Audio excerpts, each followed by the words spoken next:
what truly lights you up? What really gets you out of bed each morning? Is there something that fills your days with, well, not just activity, but a real deep sense of joy, meaning, purpose? Imagine if there was this ancient, powerful way to unlock a life that feels long, joyful, and just profoundly purposeful.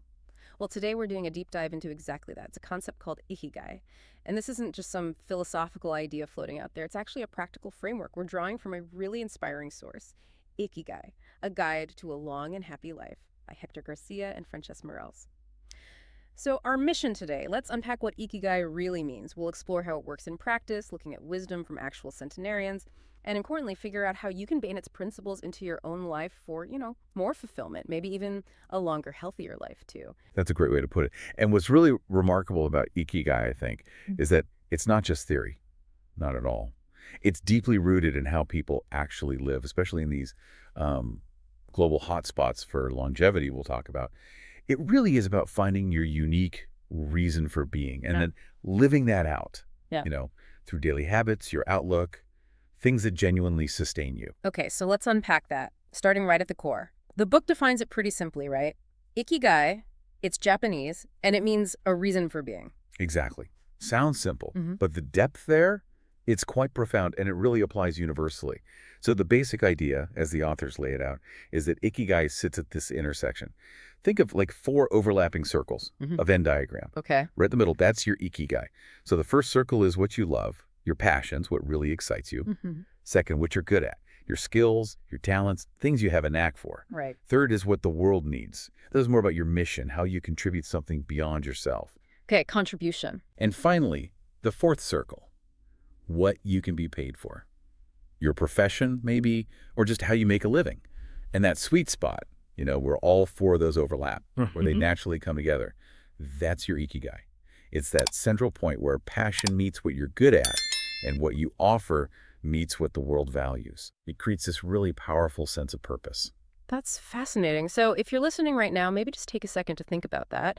How do those 4 things intersect in your own life currently? Are they aligned? Maybe in your job, or perhaps a hobby or volunteering? Or maybe you feel a bit of a disconnect somewhere, an area you'd like to bring more into balance. It's a great framework for reflection. Now, here's where the source gets really eye-opening for me. It connects Ikigai directly to longevity, specifically Okinawa in Japan, which, as the book points out, has this incredibly high number of centenarians, people living to 100, 110. Yes. And the connection to Ikigai there is just, it's fundamental. It's not a coincidence. See, the elderly in Okinawa, they don't really retire in the way we often think about it in the West, like stopping all meaningful work. Right, like a complete cessation of activity. Exactly. Instead, they stay incredibly active. They keep these deep, strong social connections. And crucially, they live with this profound sense of purpose, their Ikigai. They just keep doing what they love, what gives them meaning. Maybe it's gardening or community work, looking after grandkids, for as long as they possibly can. It really changes how you view later life, doesn't it? It's not an ending, it's a continuation of contribution and joy. That really is a powerful shift in thinking. So retirement isn't the end of purpose, but maybe a chance to double down on what brings you joy. It completely flips the script on conventional thinking. And what's so cool is seeing how these Ikigai principles translate into real practical habits, these anti-aging secrets, you could call them, observed in Okinawan centenarians.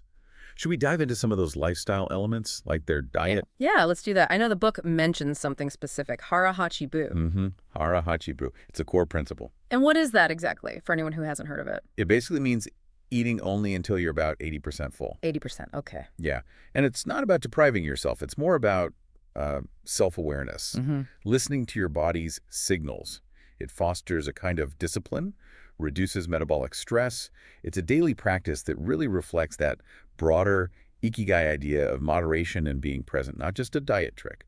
And their typical diet, it's largely plant-based, lots of vegetables, tofu, very little sugar, not much processed food. Staples like green tea, miso soup. Exactly. Green tea, miso, seaweed, common stuff.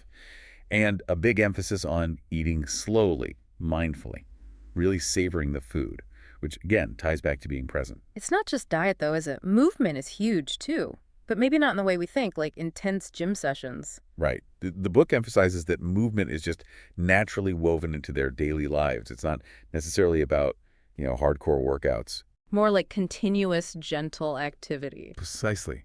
You see things like radio taiso, these group exercises, Mhm. often broadcast on the radio in Japan each morning. Gentle movements for everyone. Or simple things like yoga. Lots of gardening, walking, even just household chores. They keep people mobile naturally. So it's integrated, not a separate exercise block always. Exactly. It's just part of living. Moving naturally, almost without thinking about it. And what about the mind? Beyond the physical, the book talks about keeping mentally active too. Oh, absolutely. Things like reading, playing games, maybe strategy games like Go or Shogi, continuous learning, lifelong engagement is key. Did the authors notice common traits in their mental outlook? Definitely. When they talk to these centenarians, some really consistent things came up. They tend to stay busy, but not stressed busy. Hmm. They smile a lot, and they generally don't worry excessively about things they can't control. There's a real sense of acceptance, maybe? A positive outlook. Yeah, maintaining that positive, engaged mindset seems absolutely crucial for their well-being. It fosters mental resilience. And then there's the social aspect. Strong connections. We hear a lot about community being important for health, but does Ikigai add a specific layer to that? That's a really good question. I think it does. It's more than just having friends around. These Okinawan centenarians, they deeply value and actively nurture close relationships. They often form these groups called moai. Moai, what are those? They're like lifelong social support networks. Yeah. Groups of friends who commit to supporting each other socially, emotionally, sometimes even financially throughout their entire lives. Wow, that's a serious commitment. It really is. And it's a fundamental part of their longevity and happiness. It shows how vital that sense of belonging and mutual contribution is. It's right up there with diet and exercise. So we've got these external habits, diet, movements, social ties. But what about the inner state? The book brings in the concept of flow, right? It does, yeah, flow. That idea popularized by the psychologist Mihaly Csikszentmihalyi, it's that amazing state of being completely immersed in something. You're totally absorbed. Losing track of time. Exactly. Time just vanishes. You're doing something that challenges you, but it's not overwhelming. It feels effortless almost. How do you find that state, according to the book? Well, it suggests three conditions. First, pick tasks that match your skill level stimulating, but not so hard they're frustrating. Okay. Second, have clear goals for what you're doing. Know what you're aiming for. Right. And third, eliminate distractions.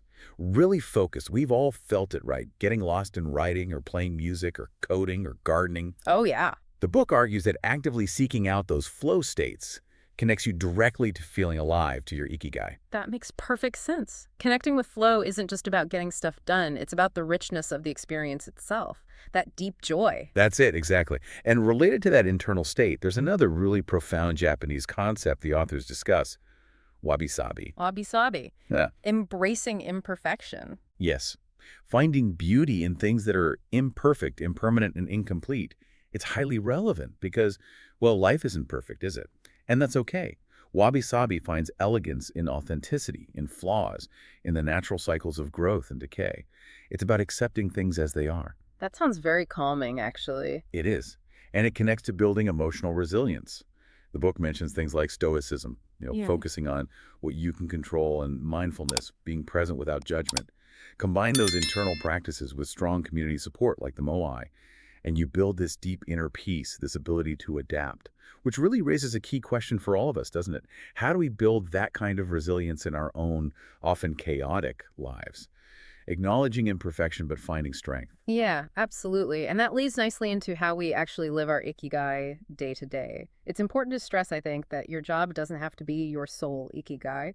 For some it is, which is great, but your Ikigai might equally be found in a passion project, your family, community work. Exactly right.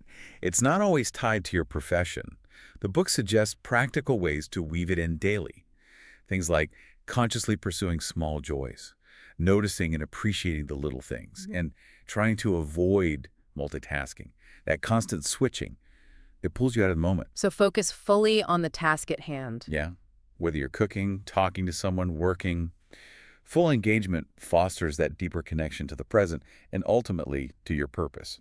The core message really comes through. Purpose gives life energy, direction, and deep happiness. Okay, so if we were to boil this all down for everyone listening, what are the key takeaways from Ikigai, a guide to a long and happy life? What are the big insights? Well, let's recap. First, and maybe most importantly, find your Ikigai, that unique purpose, big or small, that keeps you going each morning. Explore what drives you. Second, stay active. Don't just stop doing what you love. Keep moving, keep engaging, whether it's physical, mental, creative. Never fully retire from engagement. Third, eat healthy and light. Remember, hara hachibu, 80% full. Yeah. Focus on mindful eating, mostly plants. It's daily self-respect. Fourth, keep good company. Nurture those strong social bonds. Your community, your moai, they're vital. Don't underestimate connection. Fifth, live in the moment. Practice mindfulness. Savor the small things, the everyday experiences. Be present. Sixth, don't stress too much. Easier said than done, maybe, but cultivate that resilience. Learn to accept imperfection. Take life as it comes. Wabi-sabi. And finally, seventh, keep learning. Stay curious. Grow. New experiences, new knowledge. It keeps your mind sharp and your spirit alive. And remember, Ikigai isn't some final destination you tick off a list. It's really a continuous journey. It's about discovery, adjusting, applying these ideas day by day. It's about intentionally weaving purpose, joy, health, mindfulness into the fabric of your life. So, as you go about your day today, maybe just consider this. What's one small thing, just one tiny change you could make this week to lean a little more into your own Ikigai? Or perhaps, where could you find just 5 minutes of flow today, losing yourself completely in something you enjoy? We definitely invite you to continue your own deep dive. Keep exploring what truly gives your life purpose.